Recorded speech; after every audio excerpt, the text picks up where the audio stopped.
how does cracking your neck actually work? And how does it make that popping sound?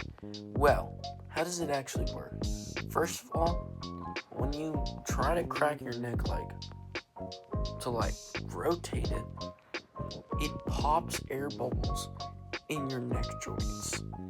When you do this, it makes bubbles and then it pops, which is pretty cool in my opinion.